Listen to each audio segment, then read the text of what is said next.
So I think true cost accounting could do a lot of things. Again, never going to be a perfect measure, but I do think it should be possible to a greater degree price in some of these externalities of food production that's currently invisible. Hello, food chain. This is Sharon Cittone, and I'm a food tech junkie and innovation nerd who loves a good story. This podcast combines all of my favorite vices into a deep dive about the problems our food system faces and the visionary people working on solutions. Welcome, everyone. This week, we're diving deep into the world of food system innovation with ecosystem builder and investor Daniel Skaven Ruben. We'll cover everything from cutting-edge solutions to farmer support to true cost accounting, and this is going to be a very inspiring conversation. Are you ready? Here we go.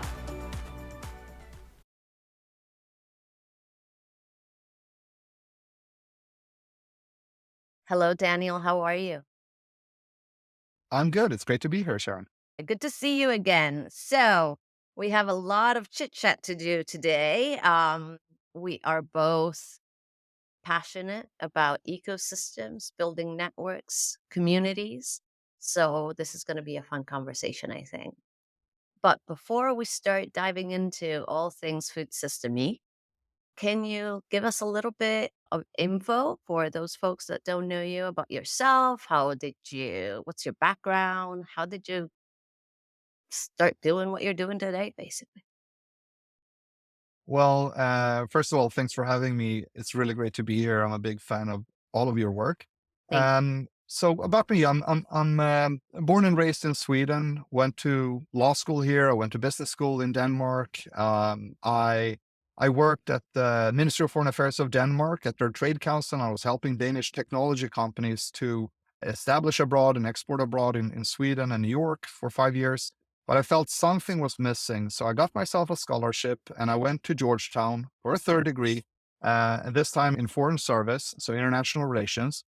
And because I wanted to do something more in impact, something more meaningful. And I thought I was going to do renewable energy, but I quickly understood how interesting of a space food and agriculture is, because food really touches everything. So you. this was 10 years ago, 2014.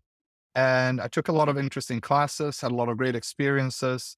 I ended up working as a consultant for the Rockefeller Foundation food team. And of course, their mission is to improve the well-being of humanity. Uh, Same mission for 100 years. And in food, it's a lot focused on how we build a more nourishing, regenerative, equitable food system. And I was tasked with helping them understand the sort of early emerging innovations from science and academia, but also from the startup community and scale-up community. What things are happening out there that can help make the food system more sustainable and nourishing? And I, I went to all the events and I spoke to all the people I admired, and I met the scientists and academics, and I met the entrepreneurs. And I reported back and wrote memos that maybe 5 people at the foundation read. But this got me into the food tech space in a big way, always curious to understand, well, how can this solution help us build a better food system? Um, and so I started advising some startups. I started angel investing. Today, I've probably done 30 angel investments. I became a mentor at a couple of accelerators like Big Idea Ventures and Katapult and Norrsken Accelerator. I became a venture partner or operating advisor for a couple of VC firms in the sort of food tech and climate tech space in the Nordics and UK. I became a board member of a company or two. I started a newsletter called FoodTech Weekly. I started a podcast called Appetizer, which which is with God now, because my co-host, she became partner of a big VC firm. And last year I also started an investment syndicate called Solvable Syndicate, where 200 angels that invest in early stage impact food tech and AgTech all over the world. We've made 8 investments so far. It's fantastic. So I wear many hats, right? What I'm driven by is this curiosity around how can we build a better food system? And I know the word better means different things to different people. So we'll probably have to double click on that. But that's, I think, my background in essence. Well, you had I guess, a more linear journey than myself, but we both came to food from completely different things, right? So that's interesting.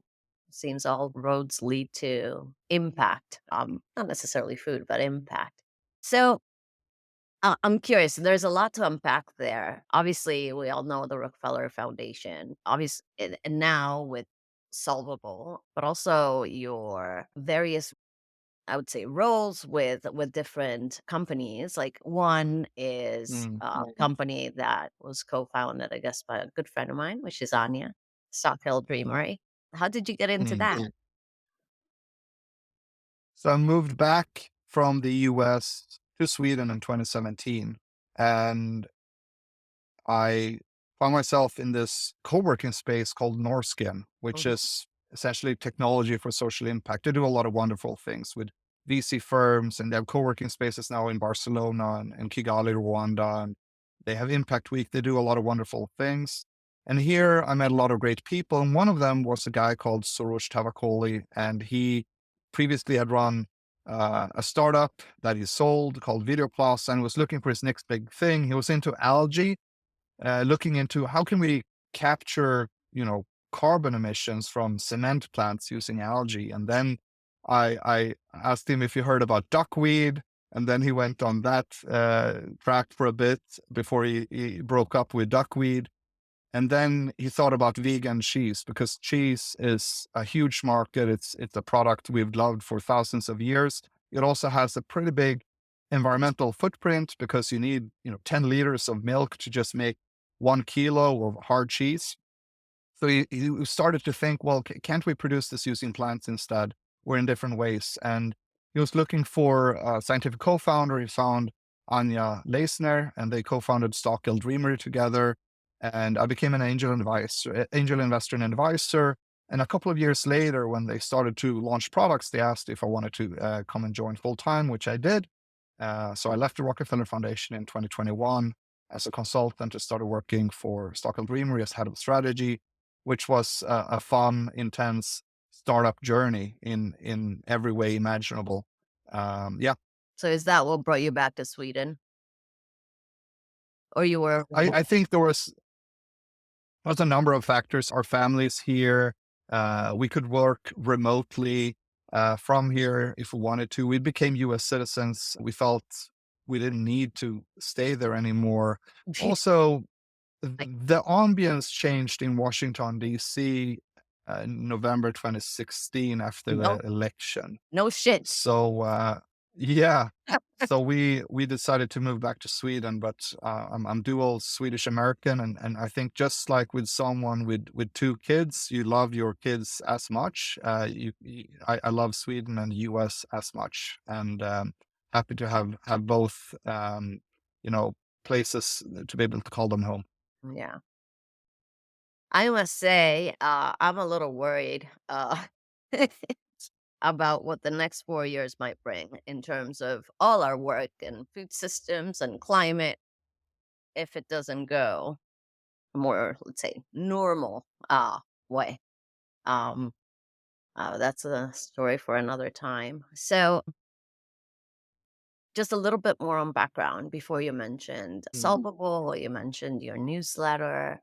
So, an investment seems to be something that obviously is rooted into you. And what are like I would say, the core um, topics or challenges that you're passionate about? So in And food, yeah, obviously, it's yeah, how we can advance a food system that's environmentally sustainable and also nourishing. I think those are my North Stars. And we can do this, of course, through policy or information and education, but I also think tech and innovation has a role to play. It's never the answer, but tech and innovation is usually part of the answer. yeah, And I think that's, what brings me optimism, despite all the noise and negativity in media and politics. I feel we have the tools to actually fix the problems we're facing, and it inspires me, helps me get up in the morning to see that a lot of smart people in academia and the private sector, and of course many other spaces as well. I mean, NGOs, nonprofits, activists, grassroots folks, philanthropies, even corporates, government. A lot of people are trying to tackle these issues. We don't always get it right, but I think we have the tools that we need to solve these things. And that's exciting. And I think, you know, looking back a long time, as humanity, 200,000 years, life was nasty and brutish and short. And I guess Thomas Hobbes said it, maybe. And slowly but steady, we've been, able to solve these challenges. And now, if we talk food, obviously, lack of food, lack of calories was plaguing humanity for our entire existence. And then, since the last 50, 70 years, we put all our efforts into delivering cheap calories and high yields, and we managed to actually get hunger and undernourishment down from maybe 50% to 10%. So today, 800 million people are hungry. So I think we're able to eradicate hunger in our lifetime. That's a big achievement.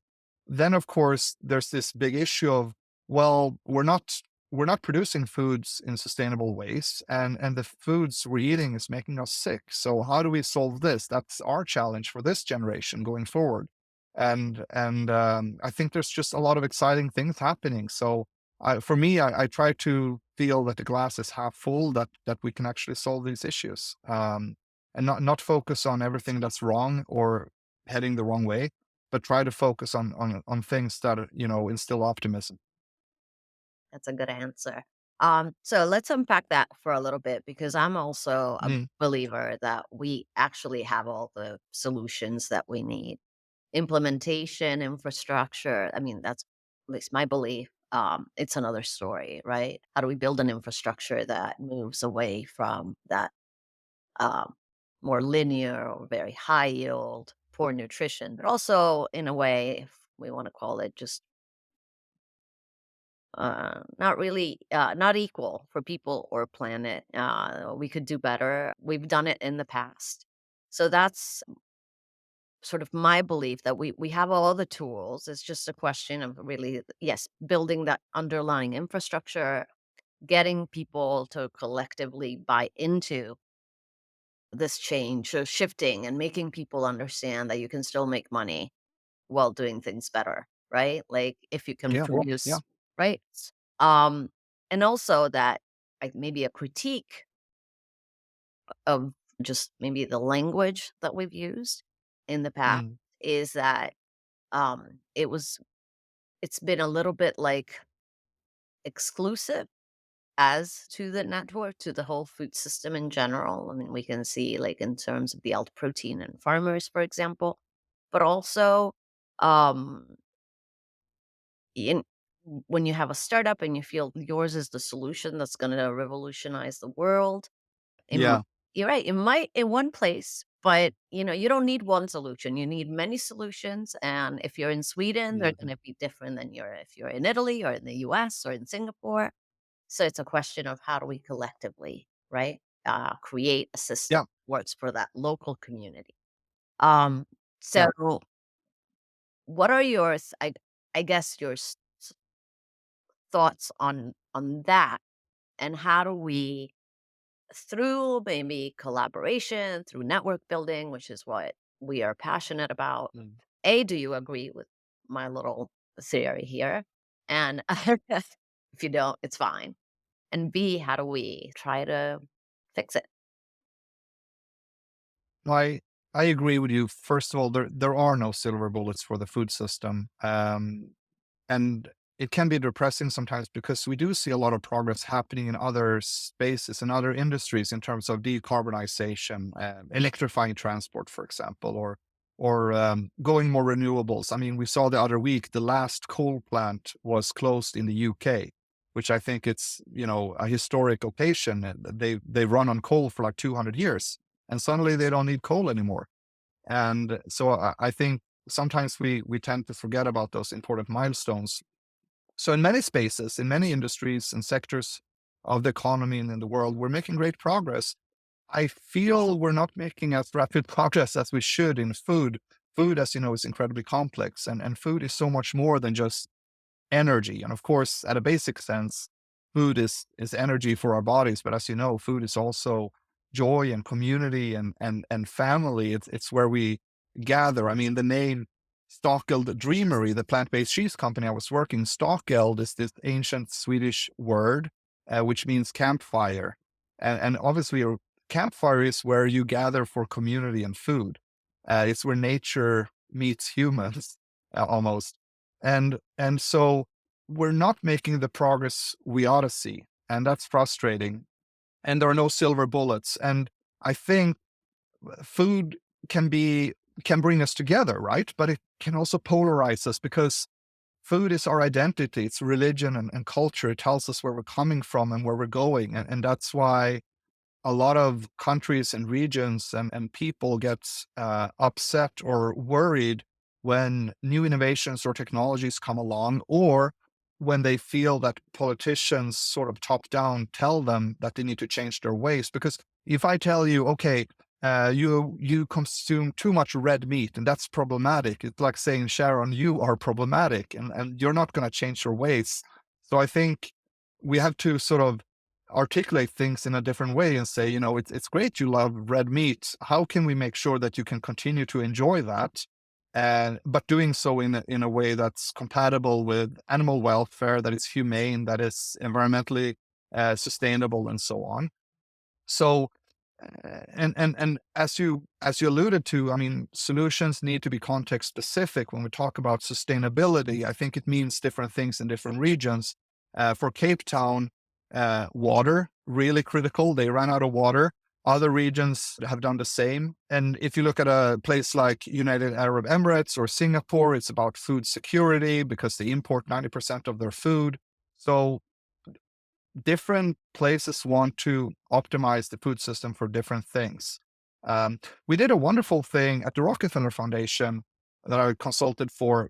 We started this thing called Food System Vision Prize 2050 because we realized when you look at books and media and TV shows about the future, most of them are very apocalyptic.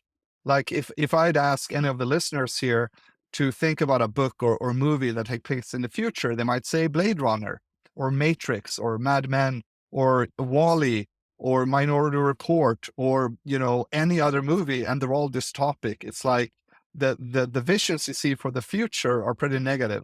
There are a few examples, maybe like Star Trek or the Jetsons. But in general, a lot of people don't feel that the future is worth looking forward to. So we thought, what if we let people all over the world describe the food systems they want to see for their local city or region or country? What policies do they want to see set in place? What innovations and technology should be there? How do we make it better? What do they think is a good food system? And we got thousands of submissions, and I think 10 were selected and got, prize money, significant prize money, but also we feature them in amazing video clips. So I think there's a lot of ideas out there locally on how people want to build their local food system. Now, if you'd ask me what I want for the food system, again, I want it to be environmentally sustainable because I don't think you can say, okay, we optimize for food security, but it's not environmentally sustainable. Well, then you don't have food security because eventually you run out of land or water, or you pollute too much, or, you run out of pesticides. I don't know, but it's not gonna, that move is not gonna end well. Yeah. So I think for me, optimize for environmental sustainability and also make sure it's as nourishing as can be.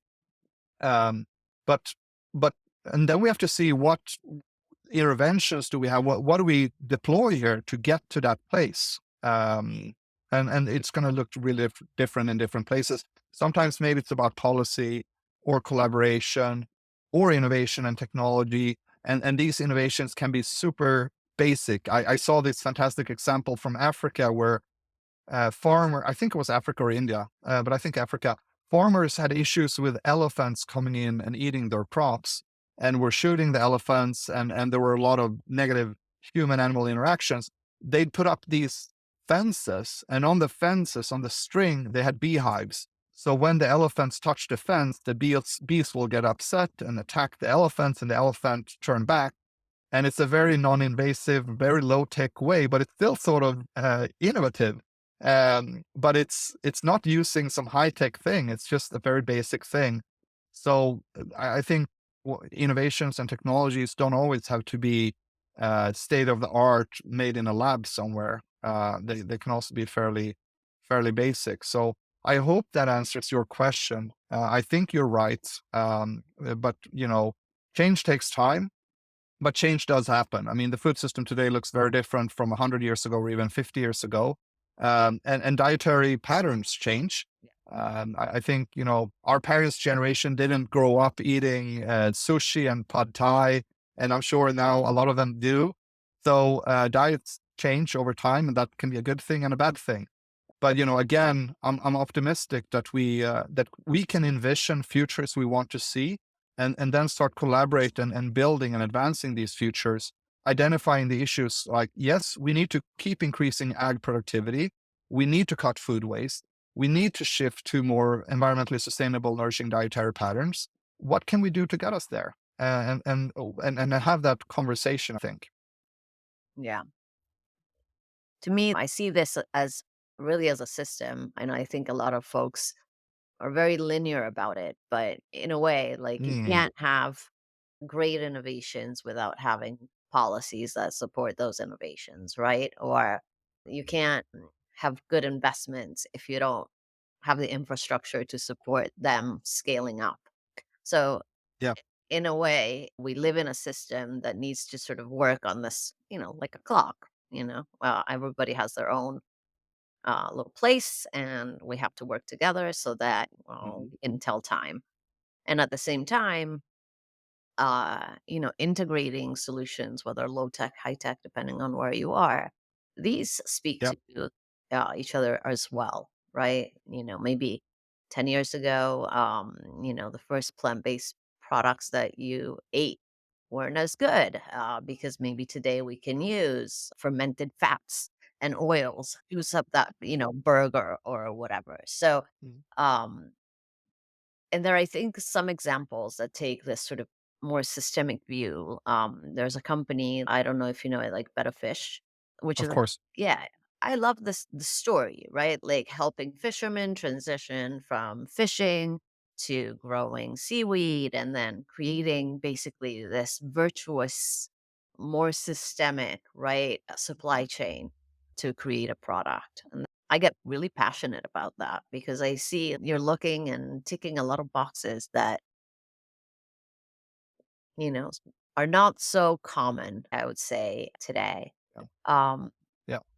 yeah, that's my little spiel. But I'm curious, first, I want to go back a little bit Mhm, to this sort of yield conversation because mhm, I think it's a big problem in our ag generally, and one that makes maybe transitioning to more regenerative patterns a little bit difficult. As much as we all want, better agriculture, I think we also have to look at farmers' point of view. Like, we're asking them to transition, but that means that if they don't have help, what are they not yeah, gonna eat money, right? So there again, that support.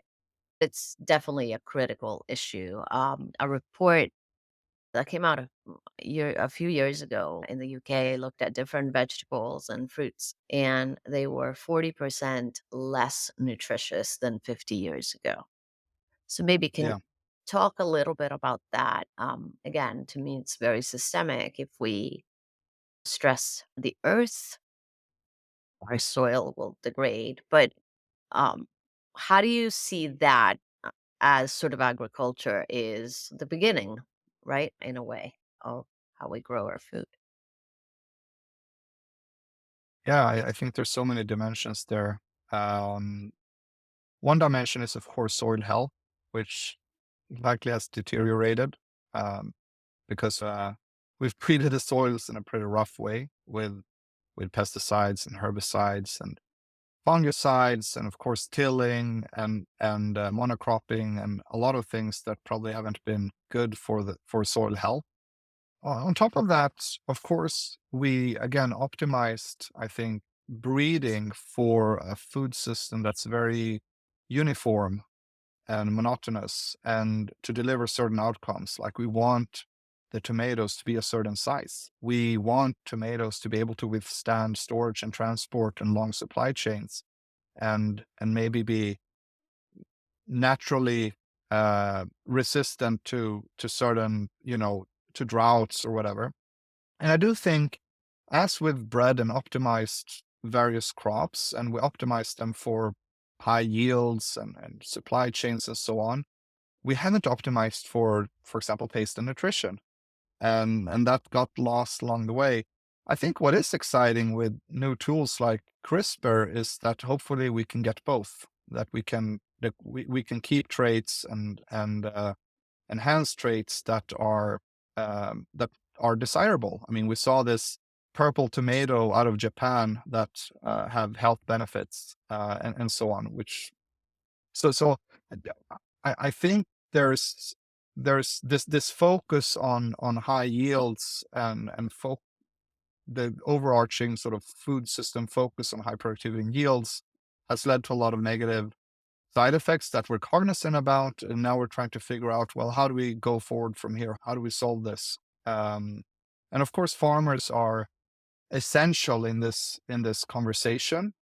And they're often forgotten. We often talk about farmers. They're often not present in at events and conferences and boardrooms. Uh, Farmers for me are the ultimate heroes and entrepreneurs. They get up early in the morning. They never get a vacation. They take high risks. They extract value from the land in any way possible, whether it's raising animals or growing crops or having orchards that tourists come and pick pumpkins and apples in the fall, or they put up a windmill, but they extract value. They're ultimate entrepreneurs.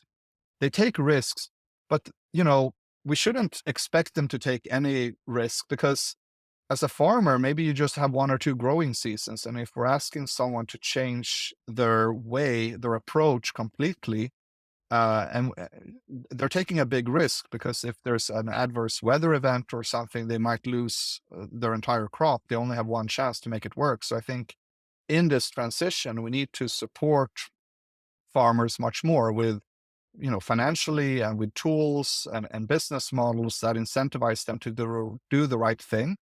Um, and we don't really do that.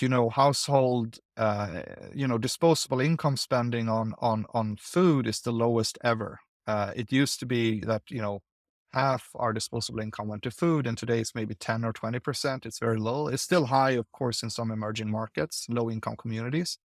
Um, but we need to change things. I think one solution, which is often talked about but never really implemented, is true cost accounting. How do we make sure that the true price, the true cost of a product, that is also reflected on the supermarket shelf? Because today we buy a product and then we have to pay with another wallet later, with maybe our taxes, for the environmental damage and the health damage that this product has caused. And I'd like to see, because we do have that principle, true cost accounting, polluter pays, we have it in a lot of other industries. We should have it for food as well. And I think that might change what gets grown and where and how, if we start to price in those externalities. So yeah, obviously I'm going in all directions here, but as you say, it all starts with the soil and the farmer.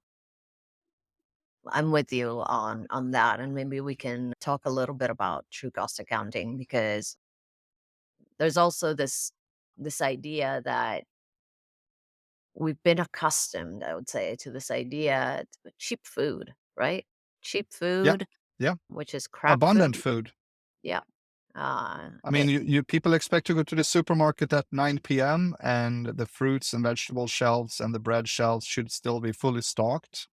yep. Um, you know, it's so there's and of course we have high expectations on what those fruits and vegetables should look like. And that it's not just us, it's also, the EU saying, your cucumber has to look a certain way. Oh You yeah. you can't have those weird looking cucumbers. So it's not just people's expectations, there's also the regulatory. Let's not forget about that. But yeah, sorry to cut you off. No, no, please cut me off anytime you like. But you're in the middle of winter, you get your strawberries and your pineapples and your avocados and whatnots. Hmm. But again, it's that sort of shift in behavioral change that starts from also with the consumer. So it's telling the consumer in a way, like, how do we get them to understand that, okay, like maybe if you want to eat meat, for example, try to buy, I don't know, regeneratively grown grass-fed beef and not intensive animal farming beef. If you please try to shop more locally and not buy avocados or pineapples regularly in, December, um, or whatever, unless you live in a place where naturally they grow. But by more in season, I would say, fruits and vegetables. Be conscious of these things. And food will cost a little bit more because we're taking into account if a pineapple arrives from very far away, there will be a cost, an added cost, and it won't cost you less than, an organic apple that was picked, 2 kilometers from you, because that's what we live Yeah. in today, right? Like pineapple costs less. Apples are interesting. I read that the average apple in a US supermarket has sat in a warehouse for like 9 or 12 months. They Right. essentially put them to sleep. Uh, and so when you eat it, it's like a ball of sugar. I want to be the devil's advocate here because there's a lot of, so for me, in terms of locally grown, um, you know, the climate footprint in terms of transportation and food. Transportation is just like 6% of the climate or environmental footprint Yeah. of the food. So frankly, like if you have a diet that is super high in say red meat and dairy that is locally produced, and I have a diet that's super high in fruits and vegetables that are imported from Australia, I probably have a lower carbon footprint than you have. Oh, But there's so and and transportation is being decarbonized. I mean, in 10 years we will have electrified and road transport, and we're going to have ships that run on green ammonia or other things. But for me, so transportation in itself, and that it comes from far away, it's not a problem. What I think it's interesting though is the nutritional aspect, because if we do harvest things where you live, Italy, and we ship them up to Sweden, we truck them to Sweden, I think that the nutritional quality starts to degrade over time versus harvesting something locally in Sweden and getting it to me immediately. We don't really have that data yet. But I think there's a project called the Periodic Table of Foods Initiative, which is looking at things like that. 20 years ago, we mapped human DNA, the Human Genome Project. It cost a few $1 billion. Now you can map your own DNA for a few $100. We haven't done the same thing for food. We know there are 26,000 biochemical compounds in food, like an average broccoli has like 1,500. We don't map these. The USDA maps like 150 of these compounds, like polyphenols and oligosaccharides and so on. And so there's this big nutritional dark matter. We don't really understand the health impacts of food on a granular level. We know, of course, that people should eat more whole grain and more seeds and nuts and legumes and pulses and fruits and vegetables, and we should eat less, sodium and saturated fats. Fair enough, and women should eat more iron. We don't know on a granular level, like if I should eat more broccoli, for example. And if I eat broccoli, should I eat it from Sweden or Italy? And should I cook it together with potatoes? How does that alter the nutritional benefits? We don't know that. And I think 10, 20 years from now, with AI and machine learning and also mass spec testing, we will know that. And that's exciting because then we can have this conversation. Yeah, the apple that's imported from far, far away, is cheaper, and we don't really mind that transport because it's fossil free these days. But what we do care about is the nutritional content. Like that apple sat on a ship for a few months and then in a warehouse, and it's not going to be as healthy for you as the apple that was harvested last week locally. So I think that's exciting. And I think we'll get there eventually. And then you can really start to inform consumers and customers about the health impacts of food. And also when we understand the gut microbiome.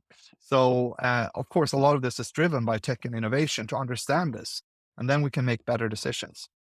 But like if you look at the food system, and even in Italy, I think it's unfortunately happens everywhere. There is a crisis in terms also on working conditions. Well, we still have Mm, slavery for crying out loud, deforestation. So there are, I think, negative externalities at the that are a root cause, right? yeah, Uh, and then you have the nutritional aspect. You have certain issues that maybe go into the uh, maybe the policy aspect, because it can't just be activism. Uh, how do we create better policies? People have to be able to grow our food and pick our food and whatever. Um, they should have humane working conditions. And if yeah, we don't, we should calculate that as a negative, right? And then yeah. I'm with you in terms of, what the future might hold. I'm a big believer that food is actually extremely healing, or could be. So that's a big Could be. Yeah, yeah, it could be. And it's funny because for many people, and I know quite a few, they have a very difficult relationship with food. From I myself had a very difficult relationship with food. I have a chronic illness, and food was like, oh my God, I gotta eat, and it's gonna bring me pain, mm, right? But it's also a healing, if you get past that. Food is yeah, great.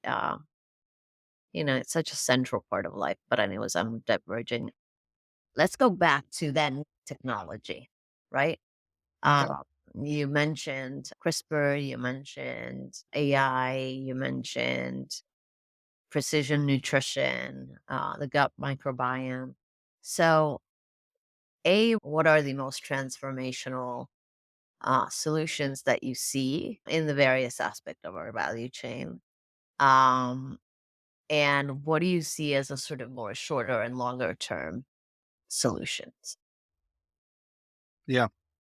Well, first of all, again, there is not a single solution that will fix food, and um, it's important to keep that in mind. That something that's very relevant for one context, one demographic, one geography is not going to be relevant for another one. So I think there's this tsunami of exciting innovations happening, and for some geographies they will be really relevant, and for others they're pointless. And it's important to keep that in mind that if something is mentioned and it doesn't feel relevant for you, it might be very relevant for someone somewhere else, whether it's food fortification or whatever we're talking about. So um, I tend to go back to, again, do I think what I'm excited about this are these innovations that I think can help make the food system more environmentally sustainable or nourishing. Then we have all these other issues, like you mentioned, slave labor, for example. Child labor is another issue.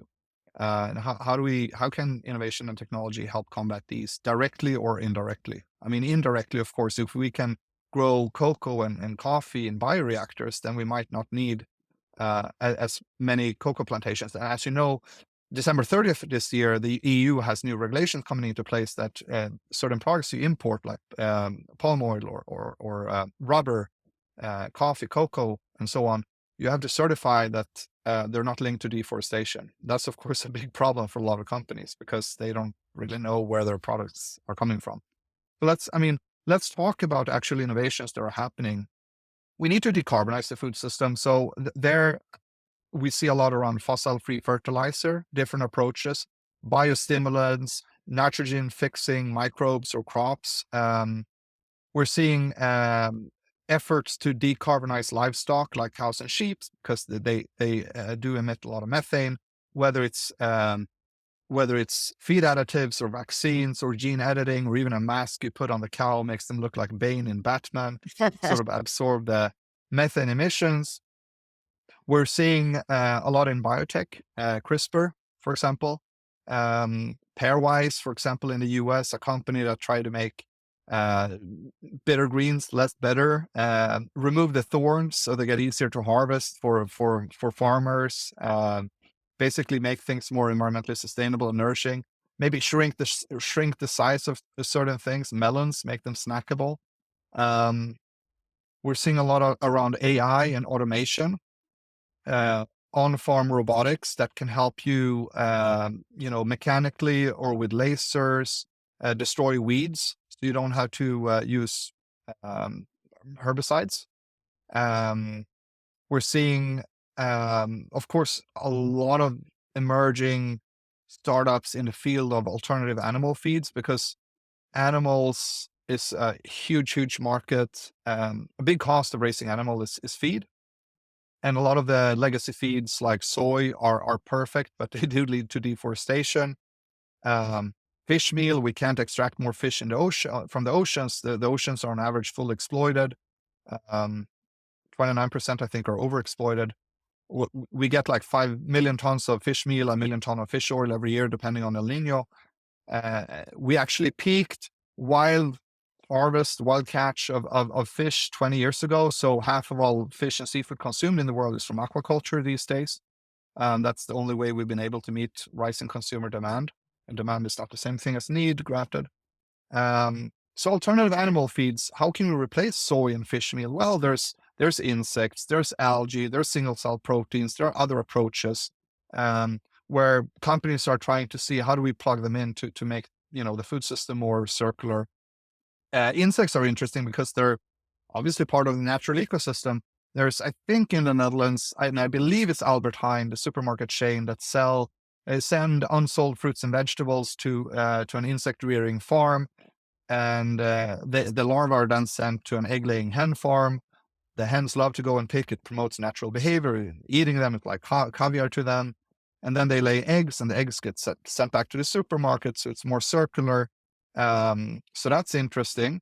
I think data and digitization is hugely underrated. There's so many industries out there in food that still rely on phone calls, emails, faxes, pen and paper. You'd be shocked in shipping. There's so much waste happening because we don't track things. Most reefer containers, cold chain containers, we put something in Korea and it ends up in Los Angeles, and there's this black hole where we don't really know if the food is still fine when it gets to the other side. If there's a malfunction in humidity or temperature, you lose your content of the container. Companies are trying to fix this. Um, there's there's a lot around sustainable packaging because, of course, we use huge amount of packaging, including plastic, in the food system, especially to, for example, extend shelf life. But plastic is typically fossil based, and then we can't really recycle it. We might burn it. So a lot of companies are trying to come up with alternative ways to reduce, or new ways of packaging, or reduce, remove packaging. Like you have Appeal Sciences and 20 other companies working on coating of vegetables to apply this thin layer around a fruit or vegetable, and then you stop water from leaving or air from coming in. You extend shelf life. It's edible, transparent, non-GMO. Is cheap, and you don't have to put plastic around English cucumbers and so on. We see a lot around controlled environment farming. I mean, we all heard about the vertical farming industry boom and bust, enabled by cheap sensors and LED lights and cheap capital, of course. And then the music stopped, and funding dried up, and and energy prices went up, and suddenly you realize you're growing something super cheap, but you're using all this capex and opex to do it, and a lot of the companies went out of business. I think it still makes sense with controlled environment agriculture, especially in extreme geographies with extreme weather, whether it's very cold or very hot, or maybe remote places like islands. For certain crops, it makes sense. Take a product like saffron. 90% come from Iran. There are issues with child labor and so on. Supply chains are weather dependent. There are several startups now growing saffron indoors with robots and vertical farming. I think that's a cool application. And you can do the same thing for other crops. There's a lot around, of course, still alternative protein. Again, we saw a huge hype and boom and bust for plant-based, fermentation-based, cultivated meat, dairy, egg, fish, cheese, and so on. I think there was too much over-promising and under-delivering going on, but there's still a lot of investments happening. some companies are growing in revenue, and there's no new ingredients coming online, new infrastructure. So I think just we have to be more patient with timelines. But I think it'll be very exciting to see where we can go with this. And I think a lot of consumers won't mind, you know, that the egg white in whatever food they're consuming was made maybe in a bioreactor and not from an egg. I think most consumers won't care. I tend to agree with GFI, that sort of approach that Good Food Institute, that animals always were there to help people solve challenges. So like a technology, we use pigeons to carrying letters until we got telegraphs, and we hunted whales until we found out we can get, instead of whale oil, we can use kerosene, and then we can use electricity. Or we had oxen on farms too, we had tractors, or horses, of course, the famous example. Um, and they had this big conference in New York 100 years ago because there was horse shit everywhere. And they're like, how do we fix this? And they failed to come up with a solution. And then Henry Ford came up with the T Ford. And then within 10 years, the horses were replaced. And they found out like people really didn't treasure the horse, but they valued mobility. So you have all these examples of animals used as a technology to solve problems for us until a better technology came along. I think eventually, cows will be pets as well. And maybe not all cows, but a lot of cows. So it's just a natural development, but I think we have to be patient and very humble around alternative protein. Um, I think we see a lot of exciting innovations in the space of food waste. I mentioned coatings. We also have, you know, uh, shelf pricing with diversified pricing based on shelf life. So, a salad with a short shelf life, lower price, or solutions in commercial kitchens like for food service, with scales or software that helps chefs understand what they're wasting, how much they're wasting, what that cost is in dollar and the environmental cost. I think we see a lot in transparency and traceability, QR codes, and understand where does the food actually come from? Like when was it planted? When was it harvested? When was it sent to the store? So people are curious to understand more where the food comes from, and new technologies can enable that. Um, so yeah, it is sort of a revolution happening where all these technologies are emerging, and it'll take time for them to permeate the food system, but I think they will over time in different geographies. And I think that's exciting because again, it's not the entire answer, but it's usually part of the answer to help bring about what I feel is a better food system. So I'm pretty excited about this entire development, even though the last couple of years have been kind of depressing in the food tech agtech ecosystem, because it went from a situation where there was like $50 billion in annual funding to $30 billion to $10 billion last year, and this year maybe $10 billion again. So the fall has stopped, but it's really like 80% lower investments than a couple of years ago. So of course, you know, VCs went out of business, startups went out of business. So it's been a tough couple of years, and coupled with energy inflation, food inflation, a lot of consumers not willing to pay pay a premium for more sustainable products.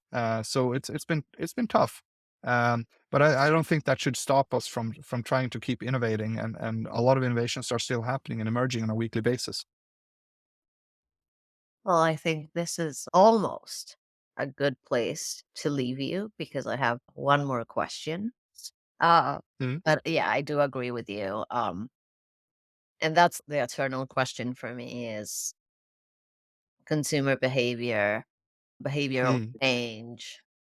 How do we get consumers to make better choices or to spend a little more? And as you said at the beginning, people 50 years ago were not going out to eat sushi all the time. So people can change, right? Yeah, yeah, One day they'll have their little cultivated meat plate, and they won't even think about it. But that takes a lot of work, especially when it heavies on the wallet. My question for yeah. you is, I ask this to everyone. If here's your magic wand, if you had this wonderful magic wand and you could change one thing, what would it be? I would have to say true cost accounting. If we manage, and it's never going to be perfect, But if we manage to price in the positive impacts and negative impacts of food, um, the production, processing, distribution, consumption, discarding of food, if we manage to price that in, I think that'll change a lot of incentives. What we grow, how we grow things, where we grow, how it's processed, what we buy in stores, and how much food is wasted, and so on. So I think true cost accounting could do a lot of things. Again, never going to be a perfect measure, but I do think it should be possible to a greater degree price in some of these externalities of food production that's currently invisible, and frankly allows a lot of big food corporations and retailers to internalize the profits and externalize the costs. And so that ends up on the taxpayers. And it's not fair. It's not smart policy. And I think it should change. And where should we start in terms of like, what do you think is the biggest, I would say, hurdle or roadblock in actually getting this done? And it's just getting people to accept that food probably should cost more, because we've gotten accustomed to, food is abundant and cheap, and it makes it not respect food and the work that goes into producing food. And I think, and it's really a hard thing to say and privileged things to say, because a lot of people around the world can't afford food or can't afford quality food, and even of course in the Western world, and to say that food should cost more might come across as tone deaf. But I think we need to have that conversation on a political level, on a peer-to-peer level, that, we probably need to pay more for the food to make sure it's produced in an environmentally responsible way, that farmers get their fair share, that all the workers in the value chain get their fair share, um, and that it's healthy for you and good for you. And that probably means food needs to cost a bit more, and get people used to that thought. Um, so that's a long but important conversation. Oh, indeed. And if you think about it, healthcare is such a big cost that if you could save from a little bit, from one bucket and put it in another, it wouldn't be a bad thing. Well, Daniel, it's Yeah, and been, it'll be exciting to see what happens there. oh yeah, I'm a big believer in better policies. Yeah, it's been a pleasure to have you on today. Is there anything else you'd like to add? Eat more cabbage. Yeah, no, it's been a true pleasure to chat with you, and I hope people come away inspired from this, listening to this, and feel that the future is worth looking forward to, that we can build better solutions together, that the tools are out there, and if they're not out there, let's build them together, and we can fix this. And we know that if we fix food, it's going to have so many wonderful repercussions on the world in terms of planetary health, human health, animal welfare, and so many other things. So, food is the most exciting space you can be working on, and it's the most important thing you can be working on. Indeed, definitely. Cool. I'll talk to you soon then, Daniel. Keep on Thank you. doing good. Bye. Same to you. Want to deep dive into food innovation? Subscribe to the Food Tech Junkies series. Tune in and listen to the industry's champions, whose mission is to reinvent our future by collaborating and disrupting the status quo as a way to rebalance our planet and our daily lives. For more great food and AgTech content, visit our website at www.edibleplanetVentures.com, and don't forget to follow us on social media.